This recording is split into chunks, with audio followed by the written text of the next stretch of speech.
primarily everything will be about the female in business and mindset, motivation, that sort of thing. And normally we would just get a random topic as far as we'll let ChatGPT help out on that, the oracle, as we call it. So this time, though, I wanted to kind of do like your origin story and basically how you came to be as far as the coaching and the multiple hats that you wear. Yeah. And then, you can throw like a few softballs my way, like I'll, tee it up. Awesome. So now you are, what is your primary? So like if you were to make, does anybody still make resumes? But if you were to make, but if you were to make a resume, what would you say your primary hat is right now? Ooh, definitely coaching. That's where my passion is right now. I absolutely love it. I've been around the block a few times and just offering advice and hopefully some wisdom and some leadership to the women out there in business really brings me a lot of joy right now because it's hard. And not just for women, it's hard for men too. But as an entrepreneur, that whole work-life balance thing is a little misleading. And the biggest thing for me is trying to help women find work-life balance that works for them in the season they're in. And it may not be what it looks like for everyone else. Okay, and so like now, maybe elaborate on when you say season. Are we talking like specifically just demographics, like age-based or? All of it. Gosh, there's so many seasons of life. I mean, some seasons are busier than others. It could be kids. It could be a particular 3-month season. If you've got kids in baseball and you've got a really busy 3 months. So we don't do baseball, but what April through July looks like for you and your family and what you need to work out for your schedule could be completely different come August. And it could be different come November. And so knowing that. And one of the things too, like just one of your other hats being the real estate broker, selling season. Where, we have that sort of baked in schedule of selling season where, it from basically spring break until, what's the holiday that ends the summer? Is that Labor Day? I'm so bad at that. But yes, one of those. Labor Day or Memorial Day. I think it's Labor Day. I'm going to put where house money is going on Labor Day. Okay, I'm with you. So that season is like this roller coaster ride that is absolutely frantic, chaotic, and completely out of control. And then the roller coaster ends somewhere around Halloween and it's dead as disco until spring break of the next year.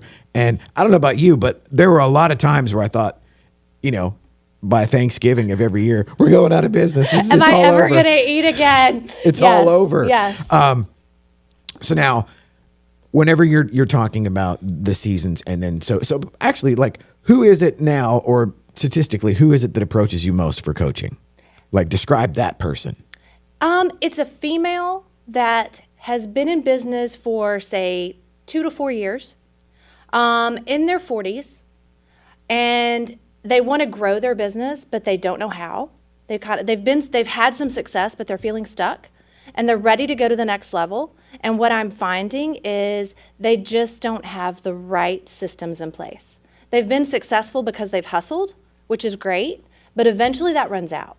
And putting some systems in place and really figuring out what works for you will bring you a streamline of business so that you can really build a business that you love and keep it growing and be there for your family and your friends. Right on. So now, as far as the gals that come in, so if they're in it 2 to 4 years, you've already been beat up, because there is... Doesn't take long in this business. Or in any business I've found, because I've morphed like so many different things over the years, and like now we're sitting in a studio or whatever, but 6 months ago or 6.5 months ago, this was a barbershop. So...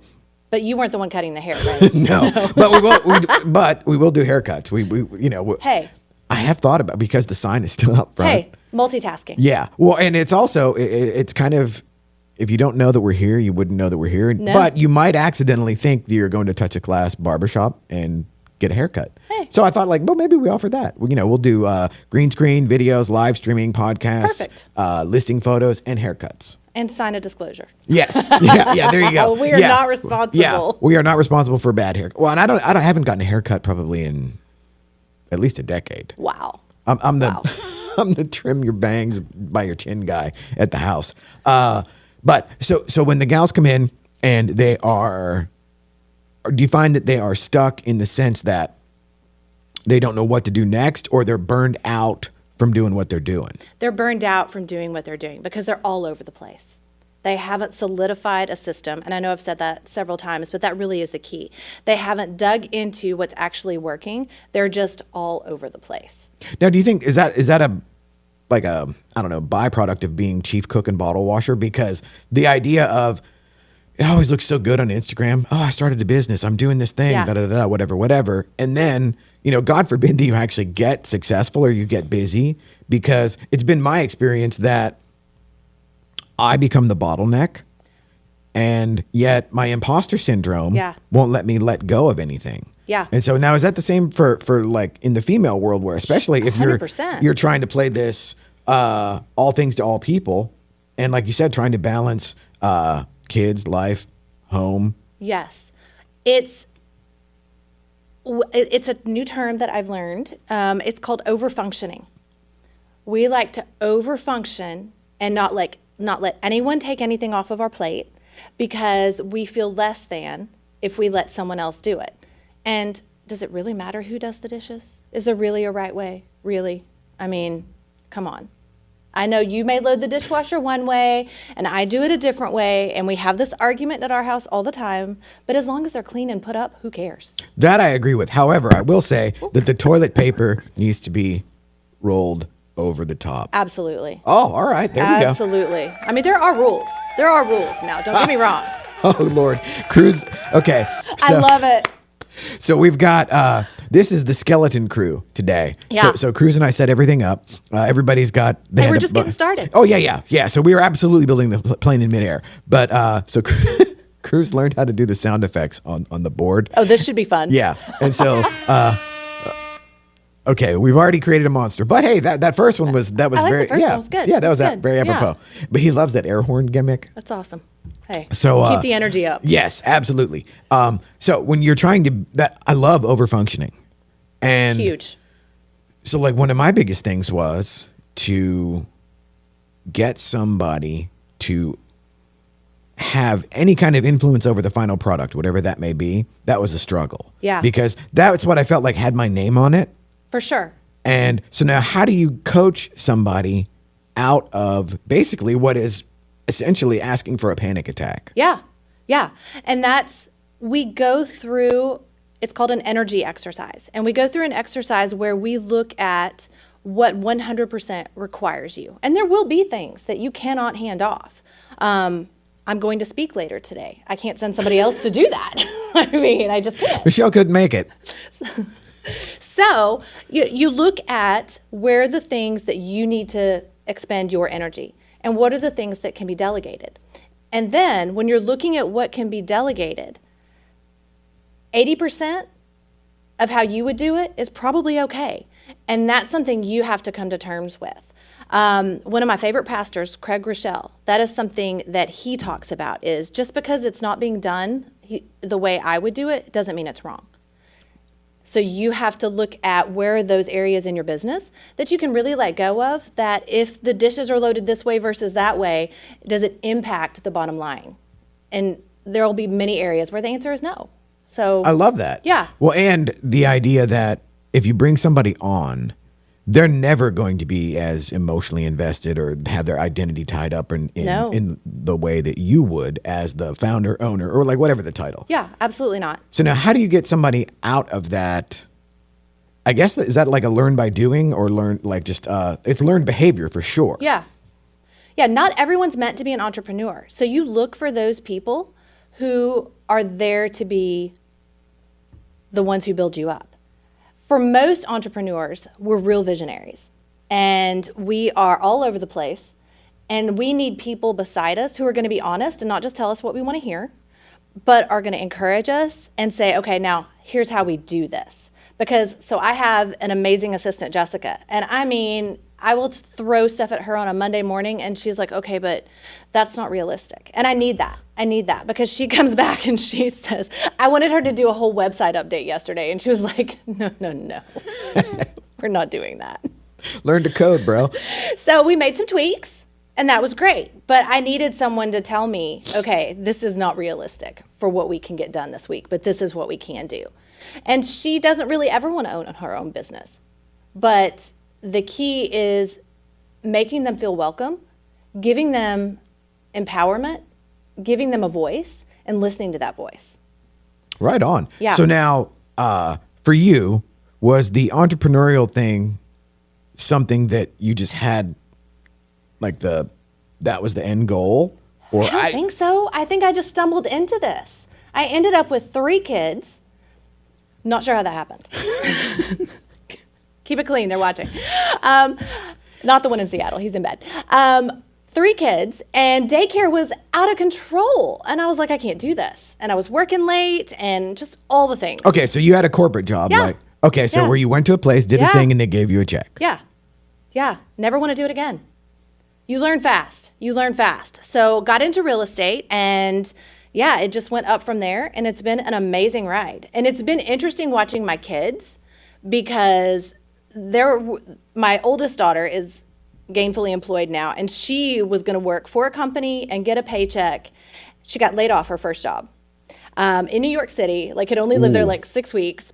She started doing, she's a costume designer. She started doing contract labor, and she's like, oh, I am never working for anyone again. So yeah, so now she's self-employed and loving it.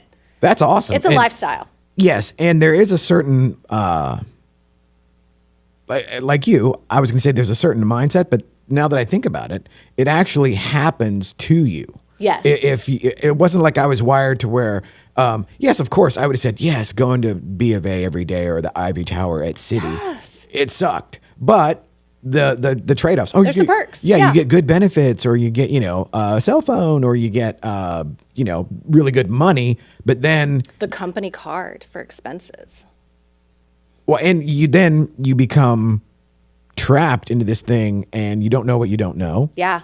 And it wasn't until, it's so funny because, so I've been sober for 19 years. Awesome. And Congratulations. Thank you. But I say that to say that the truth is I've only ever been fired twice in my life, and both times I was sober.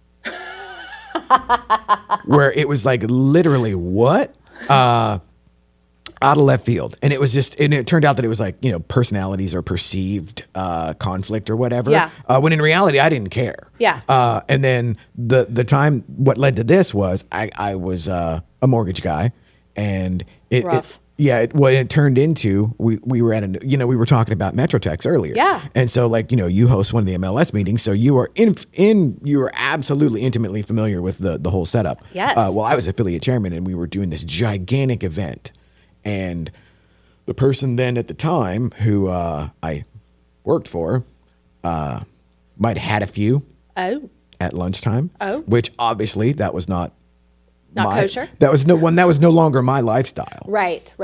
So it's like I'm not throwing stones for that particular thing. I was that guy. But it ended up where had that not have happened, I would not have, woken up the next day and thought like, oh, what am I going to do now? And had to pivot and just sort of like, wow, I can spin plates. Yeah. And so 17 things at once then turned into the path that got me here. Yeah. So for you, was it, so you had the kids? Yeah. Or I'm sure you had them one at a time. One at a time. Yeah. Highly recommend it that way. So now, was it just the fact that okay, I can't do the 9-to-5 thing and feel good about being a mom, or was it because I see what the daycare thing is now, and it's like, man, that's ridiculous. I can't even imagine what it is now. It's like extortion. I can't even imagine what it is now. It seemed crazy back then. And yeah, it was a combination of things. I didn't love the job. I was quickly, like most people, disillusioned with the corporate world. It wasn't what I wanted. It wasn't the income level that I wanted to reach.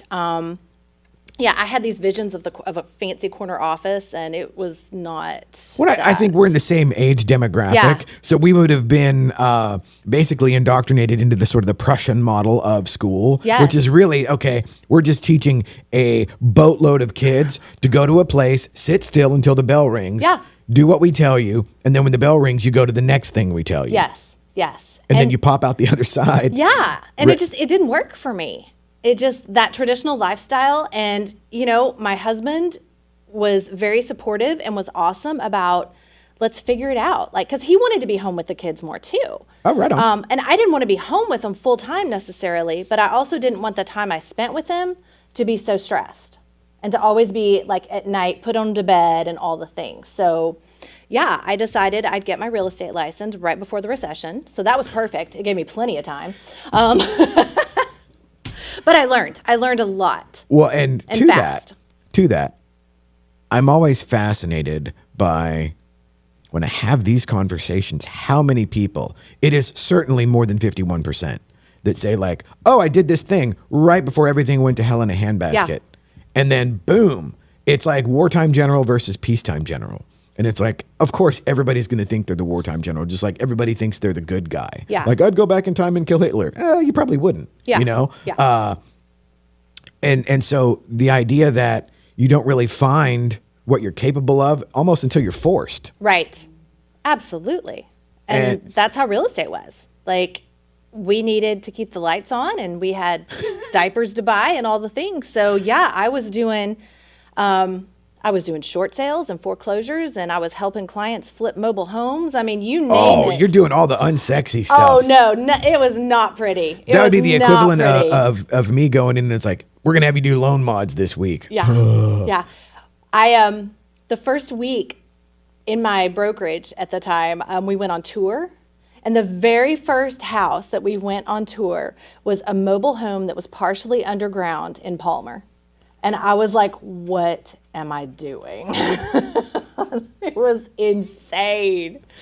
But clearly things have worked out. Now that's a listing I would like to shoot, just to have it in the back catalog. I'm telling you, there was some things going on in that mobile home. Yeah. It was interesting for sure. As a teenager in Keller in the mid 80s, Meth Lab comes to mind. Yeah. Yeah. There's I know for a fact there was more than one trailer buried out in the hinterlands. Yes, there was some interesting shenanigans. Saw some things. Yeah, still do. I mean, still do. Better price point, but still see some things like. Oh, I've seen some stuff in $1 million homes, like the hidden door under the stairs and stuff. Yes. Where you're like, whoa, Yes. okay, we're not taking a photo of this. No. Oh, fun stuff. And so now, when somebody comes in, this is one that always, on one hand, it irks me, where it's, follow your passion. And it's like, wow, that looks great, like on an Instagram post, or that looks fabulous as like a Hallmark kind of moment. But I found that I didn't really care until I started to get good at something. So Sometimes it's like, you don't know. Well, and so for example, it's like I've shot probably, I don't know, 2,000 houses, more maybe, over the last 8 years, probably 3,000. But if I would have lived to be 1,000 prior to that, I would have never rolled out of bed and be like, why can't I take photos? Yeah. So it wasn't until that presented itself and then I started to doing it. And then there's like this weird switch that flips. And at least for me, where, oh, wow, I of course, at the beginning you suck. You objectively are terrible. You can't be afraid of failure. Right. And I lucked out because I had a Matterport camera. So circumstances happened in like 2014, 2015, where I was presented with a presentation. I was literally presented by the gal presenting the Matterport camera. I was like, oh my God, this is the coolest thing I've ever seen. And so I financed one. I got one. And I started doing that just as a thing because I thought it was cool. Yeah. That's all. That was the sum total of all of it. And then the photos came out of, well, somebody said, it was actually a broker that said, hey, if you offered photos and that together, that'd be really, that'd really be something. And it turned into, I got a camera and I would just do the photos for free because it's like I would learn on the job, and I'd be like, hey, I'll have photos when I'm done and they might be good. They'll probably be terrible, but you can have them. That's awesome. And that's how I started. Yeah. And then it wasn't until I don't know, probably 2 or 3 years in that I ever even tell anybody that I was doing that. So I say all of that to say that I didn't really start enjoying it until I was at that place where, and it's not even that I was good. It's where you realize I won't suck forever. And I like doing it. Yes. Yeah. And it beats the hell out of going to a cubicle. Yes. And so I swear to God, my business model has been and continues as long as I don't have to go get a job next week. A real job. Yes, it's all good. Yeah. And, there was a Stephen King quote where he said, if somebody paid you money to write a thing, you're a writer. And so, because I would never call myself a photographer or a videographer or whatever, but it's like the truth is, if you got paid to do it, then you're that thing. Yeah.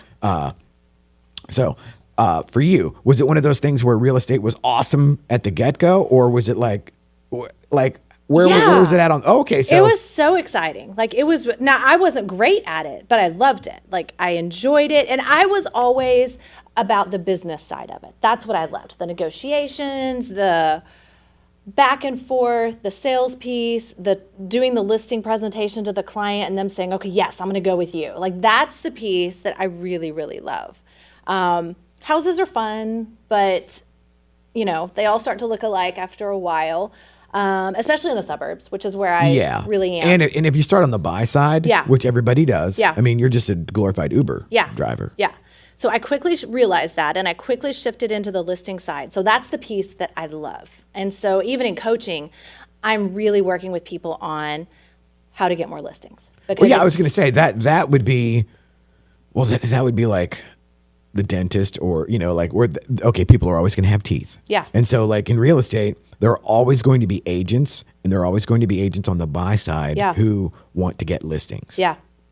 The listings are the way to go. I mean, it's definitely whoever controls the listings controls the market. Oh yeah, I mean, it literally tips the map and the sales funnel at you. Absolutely. Yeah. Absolutely. Especially as we start to see things shifting with the things going on at NAR and buyer's agency and whatever. I don't even want to speak to that because who knows how it's going to end. Right. Well, that'll probably be in court forever. And then, but one of the things I see now, like, because I'm a huge fan of just, I sit in the bleachers and I just watch stuff. Observe. And the idea that, there are all kinds of just like two cats in a bag where they fight over the buy side commission. Yeah. And it's like they're announcing, it's 1%, it's this, it's that, da, da, da, da. And then I just watch the fur fly. Yeah. And that's going to sort itself out, but it's not going to be like right now. No, it's going to take years. But the listing agent will never go out of stock. No, absolutely not. Absolutely and not. what people don't realize is how difficult or how stressful the thing is if you're really in it and really good at it. Yeah. Like, it's a job. Make no mistake. It's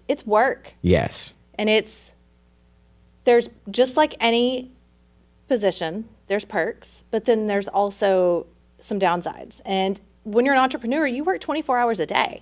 You are always on call. There is always something going on. So did you ever have a moment where you're like, oh, it didn't look like this on the brochure? Yeah, pretty much. As far as the, because like, I can't remember what it was. Oh, I know what it was. It was something along the lines of where I had forgotten to shoot, like, I don't know, ancillary bedroom on the second floor, back corner, whatever. Okay. And it wasn't just across the street, and it was like, okay, I got to go 45 minutes to go take one photo. One photo. So that's technically an hour and a half, which is the giant chunk of a morning or whatever. Yes. And to realize like, oh, this is what it actually looks like. Yeah. When you're the guy or the gal that is the company. And so it's not glamorous. No. And so what I do now in those instances, because it's like, I don't know, I probably had something like that once or twice last year where it was like, oh, one of these. I now look at it as I get to go back to that mindset of whenever I was the only one doing anything. Because like for me now, I still come in here and it's like I'm hallucinating. And you've been here on a Friday where there's like 6 or 8 guys over there. So fun. Yeah. And it's total chaos. And it's like, wow, I can't believe. Yes, of course they're here because I'm paying them. But there is the aspect of like, I can't believe this is real. Yeah. Versus like, I'm sure whenever you were like, when you're now, this is a good question. So how many folks do you do one-on-ones, or what is your specialty there? I will do one-on-ones. My signature program is a group of 8 to 10 women, entrepreneurs, but all from different fields. And we spend 6 months collaborating together to build our business. And then within that, they each get a one-on-one session every month so that they can talk about things that are a little more private. Oh, yeah, yeah. Yeah. But yeah, the group collaboration is amazing because one, it fills that loneliness void that the entrepreneur experiences. And that's true for men too.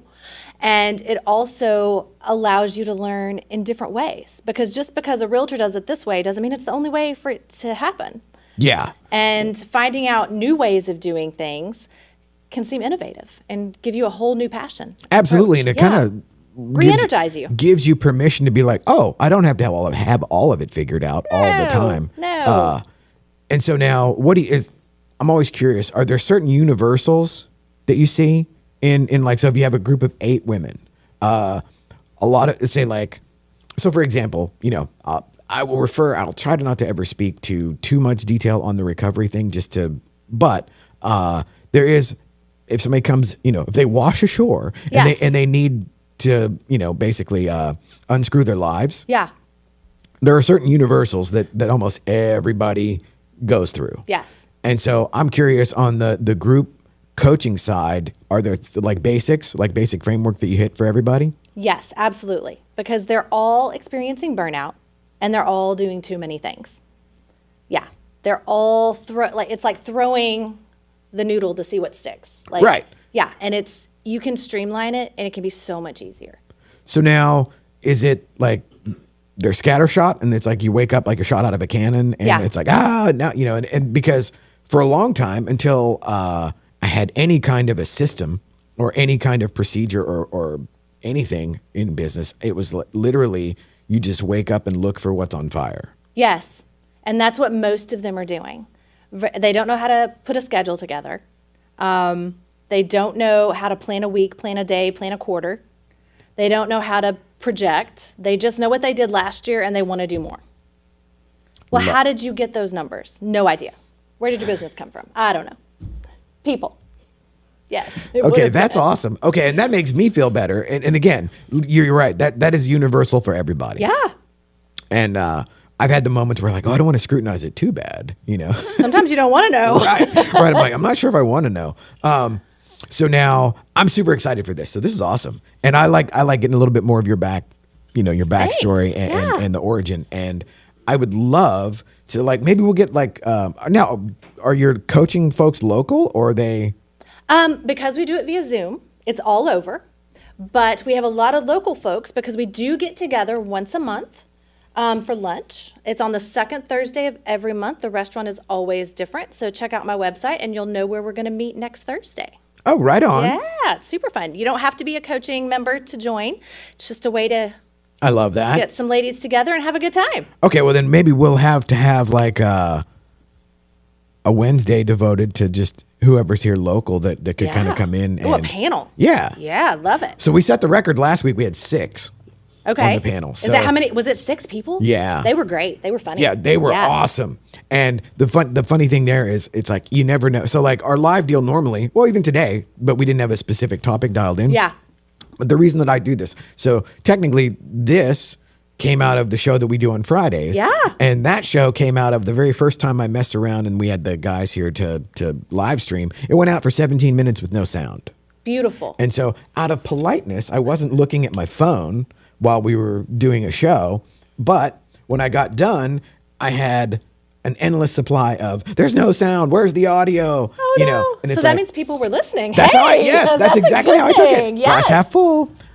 So this now begat something that we'll do maybe a monthly panel. Yeah, I love it. I love it. Like maybe the last Wednesday of every month or something. We get your gals in here and. Hey. So I actually sent out and I think it's on social media as well, and it's on my email that people received, a invitation to apply to be on the show.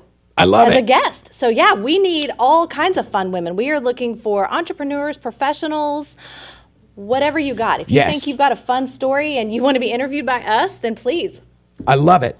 And like we said the first week, it's like my ex-wives would say I don't know shit about women, but I'm willing to learn. So who is a woman that you admire? Living or dead? Living or dead. Could be historical, could be a real person you see all the time. So I have a bunch. So just to pull back the curtain, last night we actually shot the Ebby Halliday honor roll. Yeah. And one of the things, group. so prior to COVID, for 5 years, I was their Google instructor. Okay, cool. At Ebby School. Awesome. And one of the things I loved about, and the reason that I sent my nephew to take his license to Ebby when he got his license, was the fact that they had this culture that once you were in, you were like part of the family. But when you're part of the family, then they teach you about Miss Ebby. Yes. And the fact that she was like a legit badass. She's a legend. In the day. Well, I mean, yes. And then the fact that if your funeral is on Channel 8, you've done something. You've done something. Yeah. And the idea in her story of where it's not that she created an image, but like her real name was not Ebby Halliday, you know, so, but like her backstory of coming up in like male dominated wouldn't even begin to tell the tale of, you know, like real estate and development in especially in Texas. Yeah. 1950s Texas. Yeah. You know, late 50s, early 60s. So the fact that she not only went through that, but, you know, and I mean, she was probably like in her mid to late 90s when I met her the first time. Really? Yeah. Yeah. And she was still sharp as a tack. Now, she had her entourage and her handlers or whatever. Sure. But she was still, hi, I'm Ebby. That was kind of like her, you know. I love it. And she loved chicken fried steaks. And I'm friends with the owners of Norma's. And so I'd get a heads up whenever she was coming in for a chicken fried steak. I'd get my picture made or whatever.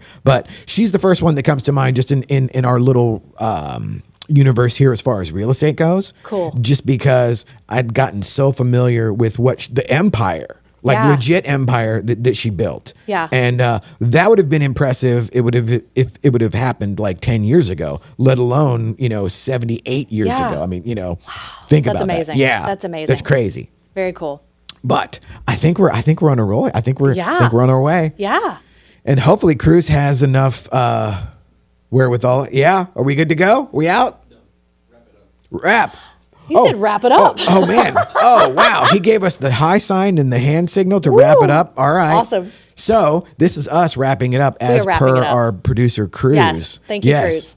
And we will see you again next Wednesday. Next Wednesday, we've got some great guests coming. Glenda, the mortgage coach, is going to be joining us. Love it. And then we are looking for more guests who want to sit up here and chat with us. So, yeah, we look forward to seeing you guys next week. Have a great week, everyone. Awesome. See you Wednesday.